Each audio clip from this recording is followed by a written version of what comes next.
hear a number of different recordings and you will have to answer questions based on what you hear. There will be time for you to read the instructions and questions, and you will have a chance to check your work. All the recordings will be played once only. The test is in 4 sections. At the end of the test, you will be given 10 minutes to transfer your answers to the answer sheet. Now turn to Section 1. Section 1. You will hear part of a telephone conversation between a job seeker and a recruitment agent. First, you have some time to look at questions 1 to 6.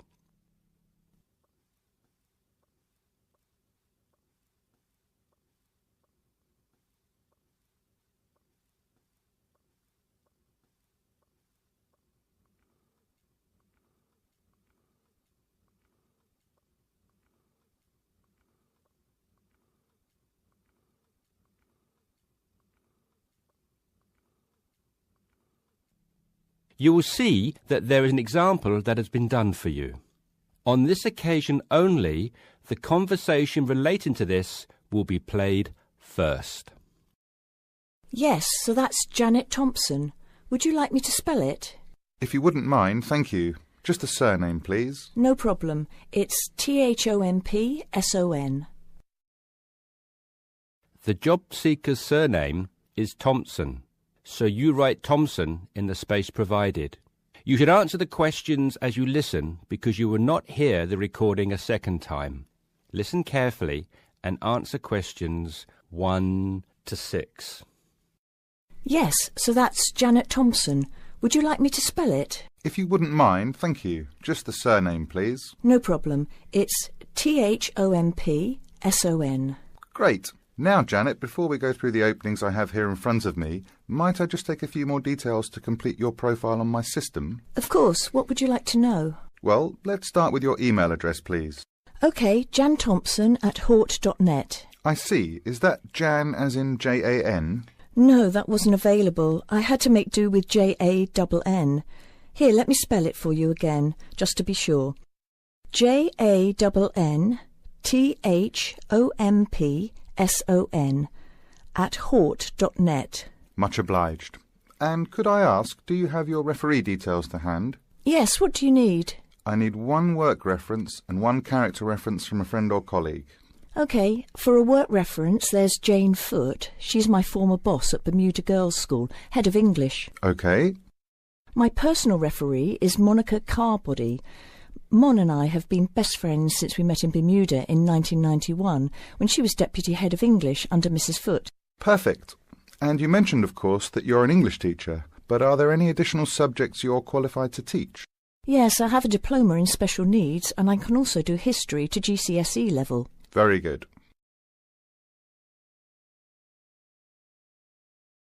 Before listening to the rest of the conversation, you have some time to look at questions 7 to 10.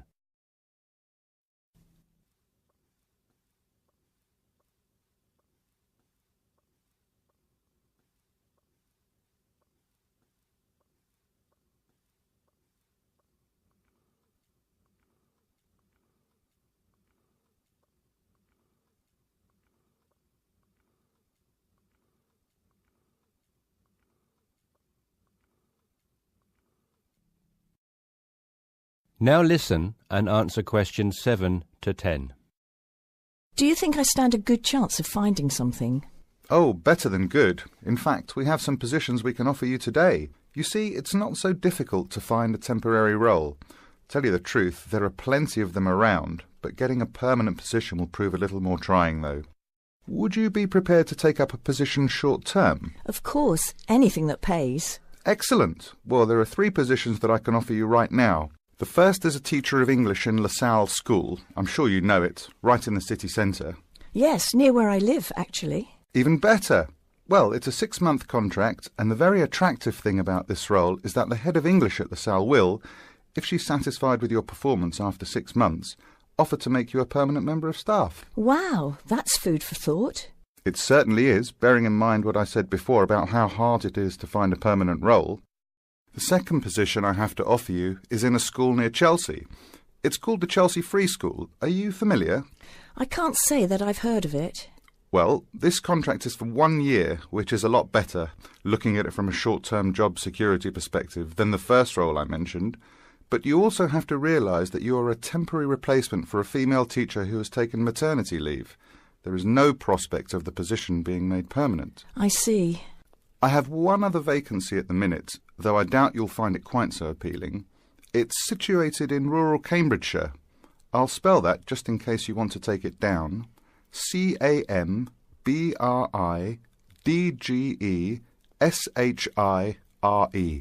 And the school simply goes by the name Cambridge, though it's not in any way related to the other more well-known establishment of the same name.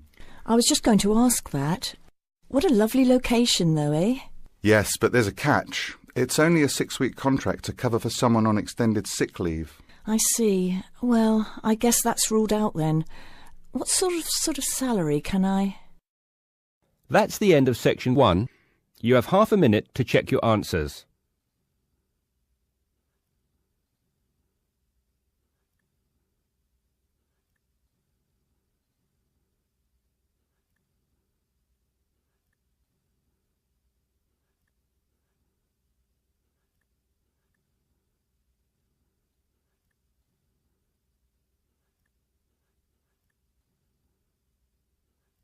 Now turn to section 2.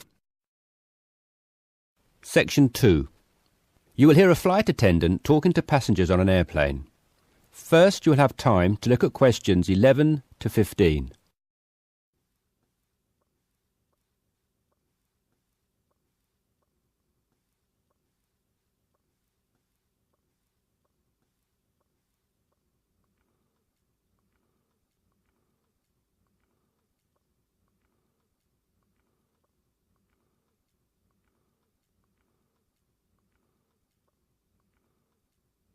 Now listen carefully and answer questions 11 to 15. Good morning, everyone. I hope you all slept soundly overnight. I'm pleased to confirm that our flight is running on schedule and we expect to arrive in Christchurch at 8 a.m. local time. That's about 50 minutes from now. I've been advised by our pilot to warn you that there may be some turbulence on our descent. So please remain seated and have your seatbelt on at all times. As you may have heard, a fairly severe tropical depression is headed for New Zealand and in fact is reaching the west coast of the South Island as we speak. Thankfully, we are landing on the east coast, where the weather is still relatively good. Wind speeds are steady at around 15 miles per hour and the sky is generally overcast, though the sun may creep out from time to time as the morning progresses. That said, when the storm reaches this afternoon, conditions will deteriorate rather quickly. Please exercise extreme caution if you're travelling anywhere on the island today. As I said, the storm has already made landfall on the west-northwest coast, and we're getting reports of high seas and very strong winds of around 75 miles per hour, with gusts up to 110 in Collingwood. Heavy and thundery rainfall is also being reported there. The Southern Alps are experiencing severe blizzard conditions, and there is a virtual whiteout on the roads. There are accumulations of up to 3 foot of snow already, so please, under no circumstances, be tempted to take the mountain road from Christchurch to Bluff. Use the coastal route for the entire journey if you must go down south. Over in the west, in Hokitika, and the southwest, in Milford, conditions are bad with heavy rain, high winds, and high seas. In fact, several tornadoes were reported in Hokitika and also in Lewis, which is slightly further inland. Also inland, on the northern edge of the Southern Alps, Arthur's Pass should be avoided at all costs. Roads are closed due to the heavy snowfall. Kaikoura has reported wind speeds of 45 miles per hour, with occasional gusts a bit stronger, but so far it has escaped the heavy rain. At present, it is windy and cloudy there. Before you hear the rest of the discussion, you have some time to look at questions 16 to 20.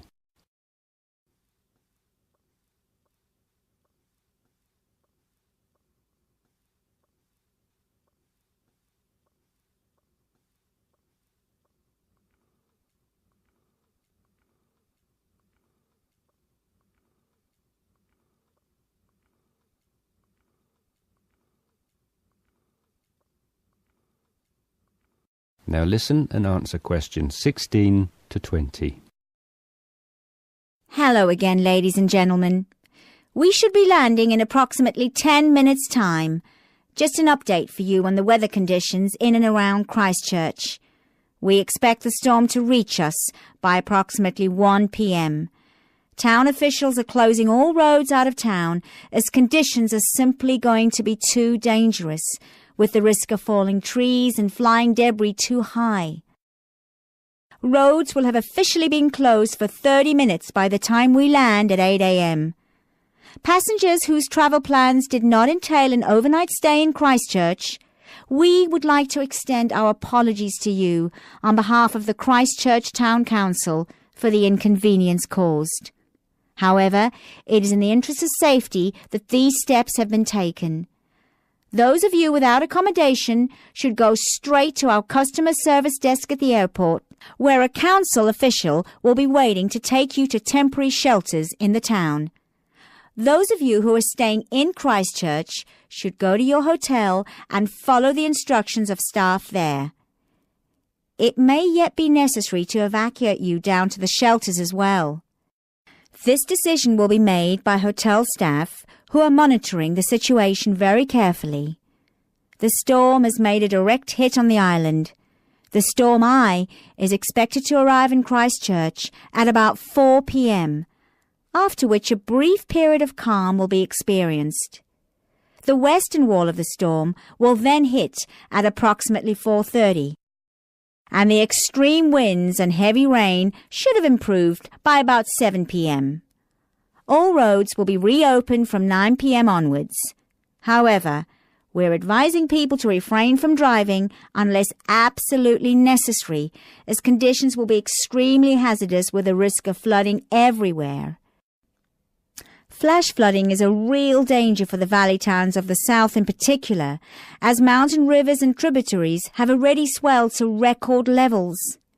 High winds have already caused massive power cuts in West Coast towns, and a string of major tornadoes have caused havoc across the Midlands. If at all possible, stay in Christchurch until tomorrow morning, when the clean-up will begin. And, above all, stay safe. That's the end of section 2.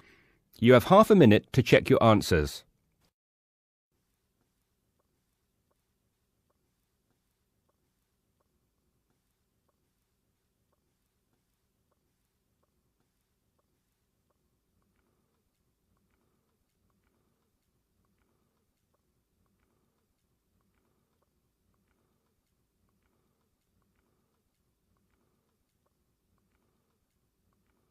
Now turn to section 3. Section 3. You will hear a discussion between two psychology students and their tutor. First, you have some time to look at questions 21 to 24.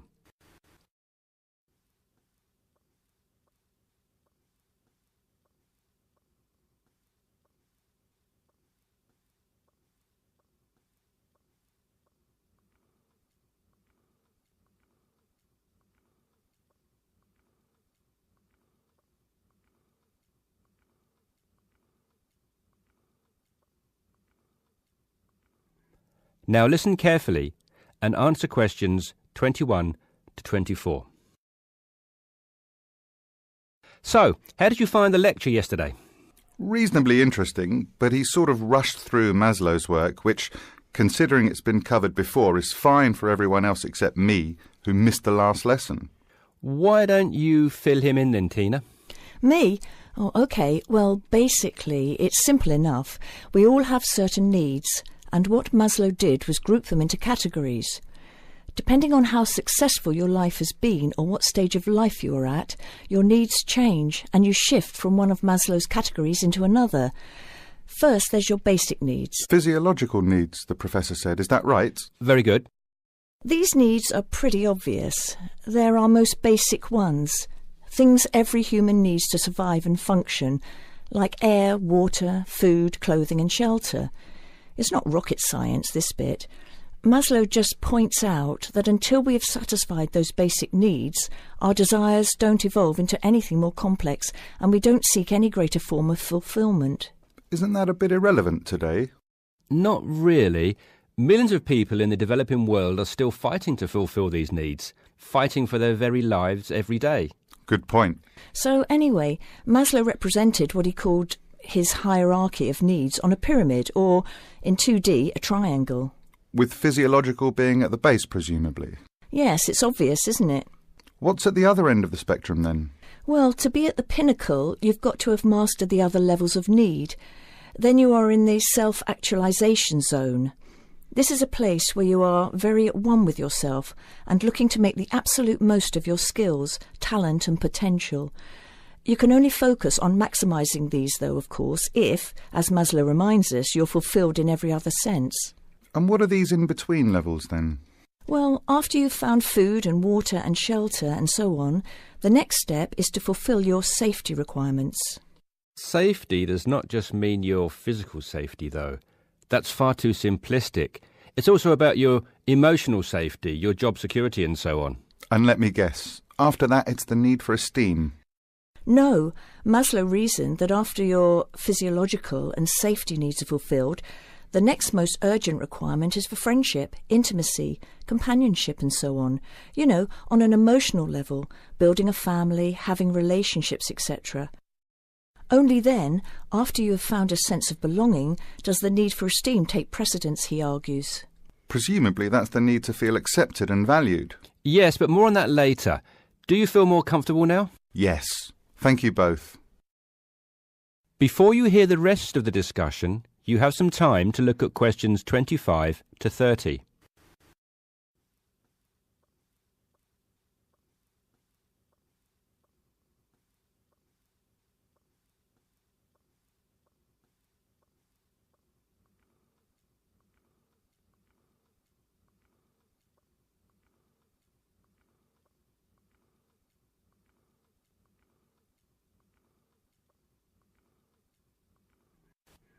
Now listen and answer questions 25 to 30. OK, now that you are both familiar with Maslow's hierarchy of needs, let's look at a few cases in point. Case 1. Crime boss in the slums of Mumbai. What do you think? Surely very low. Physiological, I'd have said. But he has food and shelter. A shed is hardly shelter. And how is living from hand to mouth every day adequate from a nutritional perspective? Oh, of course. You're right if you look at it objectively. But remember that human psychology is far more complicated than that. When quizzed, this person surprised researchers. First of all, he regarded his shed as adequate shelter and was completely content there. Secondly, he genuinely felt satisfied with his level of food intake. Thirdly, being the crime boss of the slums, he felt very safe, arguing that no one would ever touch him. He had no self-esteem issues either, since he had the respect of his fellow slum dwellers. It may have been fear, but he perceived it as respect. That is all that matters, and was quite content with who he was. I see. So it's not just about the reality of your situation, but also how you perceive that reality. Exactly. Most people would be very low on the hierarchy in his position, feeling like they wanted and needed much more. He did not. Now, what about case 2? A multi-millionaire rock star. Well, you'd naturally assume he's fulfilled his physiological and safety needs, but when you read on through his profile, look here, he's plagued by paranoia and thinks someone is trying to kill him. On that basis, given his state of mind, he must believe that his safety is compromised. So safety must be his primary concern. Very good. And look here at case 3, a property magnate. Having suffered badly during the recession, his portfolio of properties is in danger of being repossessed. In fact, look, he's in danger of losing everything and being left without even enough to support himself. Wow, so I guess he's gone from very high up right down to the bottom. Exactly. Even his basic needs are no longer secure. An excellent example of how there can be movement both ways on the pyramid. Case 4. A housewife. She must have some esteem issues, surely. Read on. she is quite content and well respected and loved by her friends and family. What's more, being a housewife is all she ever wanted to do, and she has excelled at the task. Therefore, forget esteem. This lady has maximised her potential in her eyes. She's right at the top. And case 5? A very sad case. It is what it is. There are always innocent victims of war, and he was left with nothing, not even a home over his head. Every day is a struggle to survive. How sad. And last but not least, case 6. Another rock star, though a different story. He says the only thing he craves is friendship. He has everything, but is awfully lonely. I think it's obvious where he is on Maslow's hierarchy. Indeed. That's the end of section 3.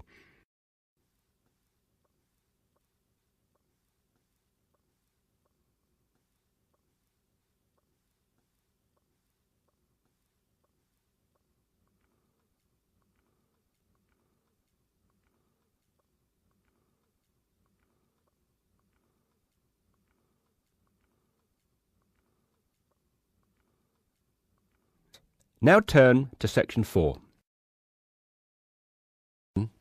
Section 4.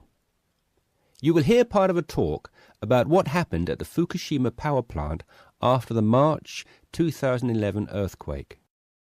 First, you have some time to look at questions 31 to 36.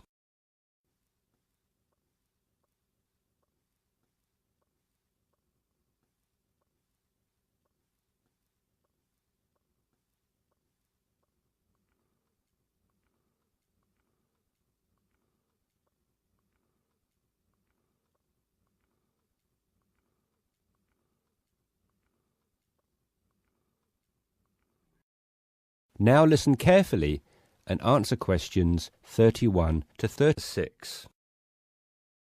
To really understand what went on at Fukushima after the tragedy, which was the March the 11th tsunami, I'm going to have to give you a brief introduction to nuclear power and an insight into how a nuclear power plant like Fukushima functions. Look at the diagram here on the screen. To the left there is a rather massive building. This is known as the containment building, and it is, safety-wise, the most fundamental aspect of a nuclear power plant. Containment buildings are typically constructed of steel or reinforced concrete. The Fukushima one was made of a mixture of both. Notice the concrete domed roof, which was so prominent in the aerial photographs which were taken after the tsunami hit. The containment building is, of course, always completely airtight to prevent leakage of radioactive material in the event of a malfunction or failure of plant systems. It should also be natural disaster proof, and Fukushima's was, given the regularity with which they occur in Japan, able to withstand huge magnitude earthquakes. It also withstood the giant tsunami which struck. The containment building itself, therefore, did its job, but more on this later. The containment building houses the reactor core, which is where all the nuclear reactions take place. You will also notice the 4 cooling rods.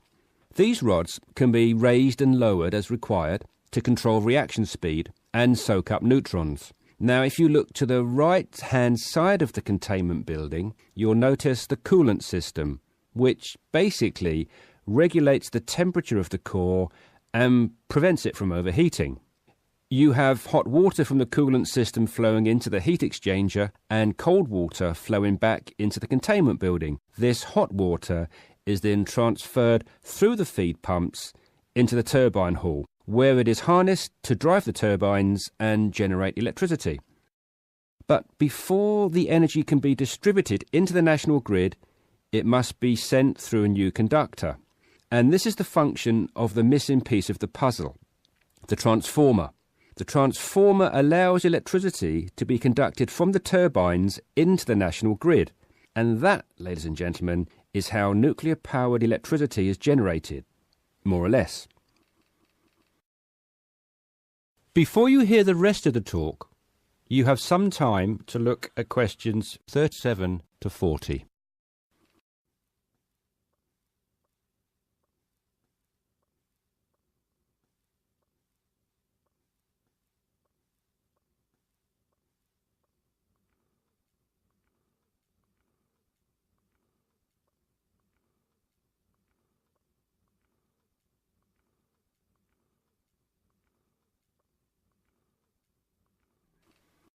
Now listen carefully and answer questions 37 to 40. So, what went wrong at Fukushima? Well, let's begin at the beginning. When the earthquake struck, the reactors automatically shut down. Of course, there were 6 reactors at Fukushima, so think of it as 6 plants like the one in the diagram running independently of one another. In actual fact, only 3 of the reactors needed to be shut down, as reactors 4 to 6 were being inspected, so had already ceased to be operational. When the reactors shut down, no more electricity was being produced. So a new source of power was needed to run the cooling systems and prevent the reactor core from overheating. This is where the plant's on-site diesel generators came in. They were immediately powered on and the reactor core's temperatures were being regulated again. So far so good. But 50 minutes after the earthquake, the tsunami hit, breaching the plant's 5.7-metre defensive seawall. The tsunami flooded the basements of the 6 turbine halls and disabled the diesel generators. And this is where the problem began. You see, the containment buildings actually did their job, and reactors 1 to 6 were not compromised by the earthquake or the subsequent tsunami. However, site engineers and safety personnel had failed to take into account the possibility of the seawall being compromised. Once this happened, and the turbine halls flooded, the diesel generators were useless. It was going to be a race to get the coolant systems up and running again in time to stop meltdown or fallout from occurring.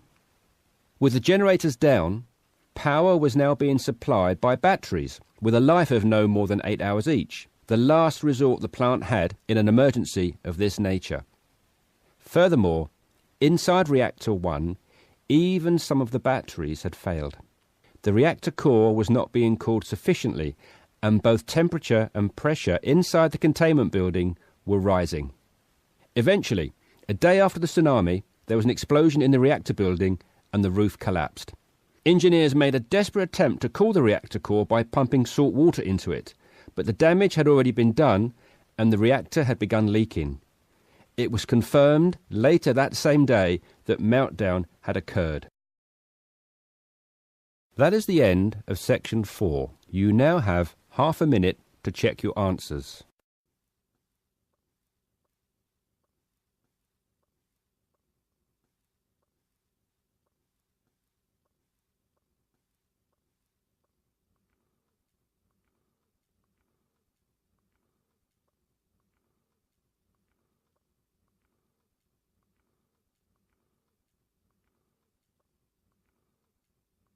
That is the end of the listening test. In the IELTS test, you would now have 10 minutes to transfer your answers to the listening answer sheet.